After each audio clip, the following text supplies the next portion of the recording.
Tadi ayah bunda, saya sangat rindu sama Rasulullah. Saking rindunya sama Rasulullah sampai saya lupa kalau saya lapar, saya lupa kalau saya haus. Dan hari ini saya berbahagia sekali saya bisa sampai di Madinah, di tanahnya Rasulullah. Itu kata anak umur 11 tahun ayah bunda. Kemudian anak tadi tunduk ambil debu yang ada, pasir yang ada di dekat makamnya Rasulullah. Dia ngomong sama Syekh, ya Syekh, saya mau tanya, ini debu ini, pasir ini apakah pasir yang pernah diinjak sama Rasulullah? Kata anak tadi. Syekh tadi bilang, wahai anak, benarlah, inilah pasir yang pernah diinjak sama Rasulullah. Setelah itu ya bunda, dipegang pasir tadi, dicium pasir tadi. Setelah dicium, anak tadi langsung jatuh pingsan. Kemudian dipeluk sama Syekh tadi. Kemudian dilihat ternyata anak tadi langsung wafat, meninggal anak tadi pas di depannya makamnya Rasulullah. Akhirnya dimakamkanlah anak tadi di Madinah. Karena dia bukan penduduk Madinah, maka dimakamkan makamnya keluar dari Madinah, sedikit jauh dari Madinah, tidak di tanah Arab. Berangkatlah Syekh tadi itu menuju ke Mekah untuk menunaikan umroh.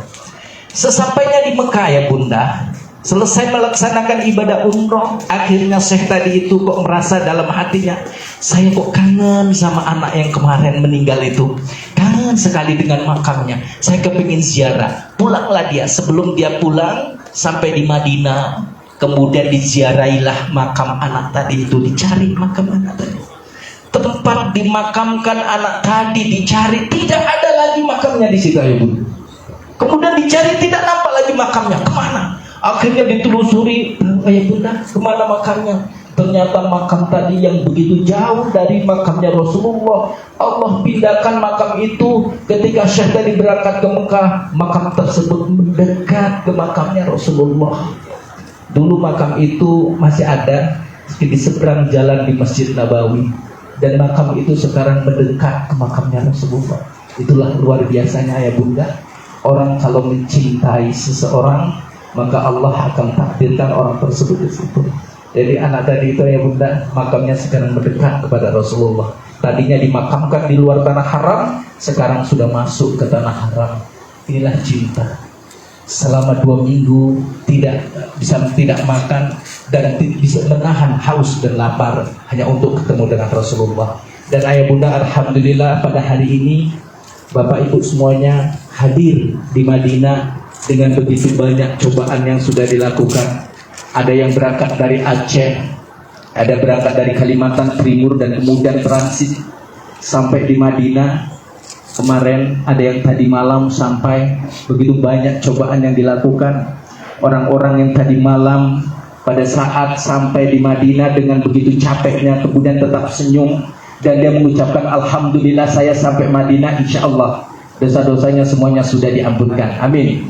Ya, jadi karena ada hadis Rasulullah ya bunda, ada dosa yang tidak diampuni oleh Allah, tidak terampuni oleh Allah karena sholat seseorang, juga tidak diampuni karena puasa seseorang.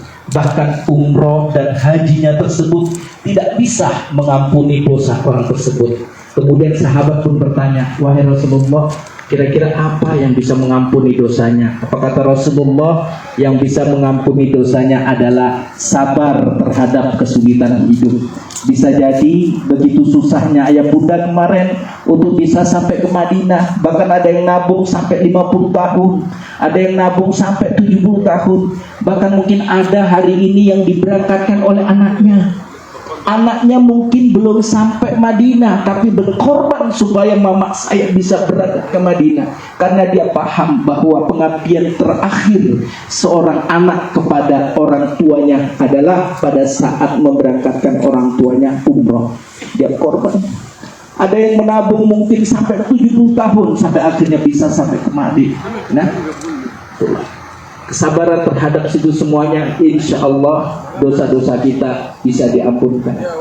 Baik ya Bunda, semuanya ini akan gugur, sebetulnya akan digugurkan oleh mulut kita nantinya. Pada saat kita tidak bisa sabar, kemudian keluar kata-kata yang tidak baik di tanah Allah, di tanah Rasulullah ini, maka semuanya akan gugur yang kita usahakan kemarin.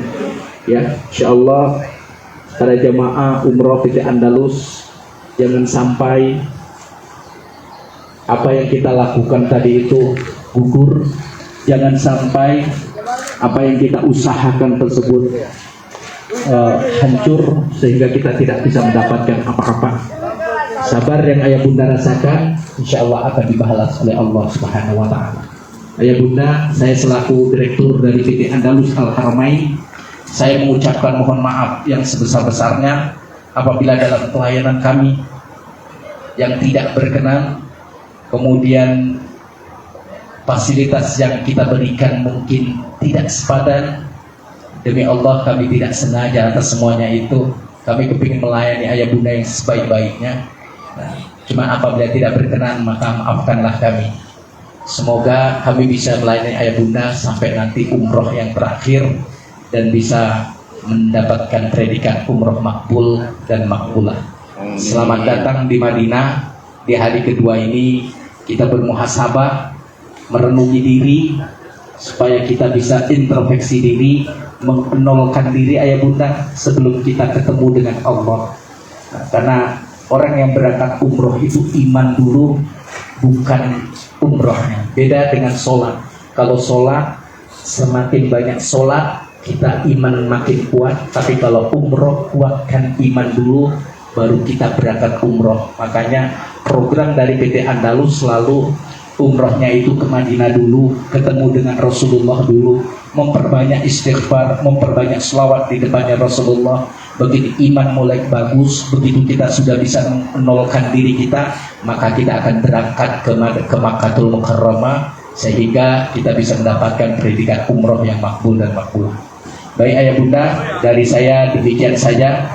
Semoga kita semuanya mendapatkan predikat umroh yang kita inginkan, dan kami mohon pada guru-guru kami nanti bisa memberikan ilmunya kepada kami dalam acara muhasabah ini. Billahi taufiq wal hidayah. Assalamualaikum warahmatullahi wabarakatuh.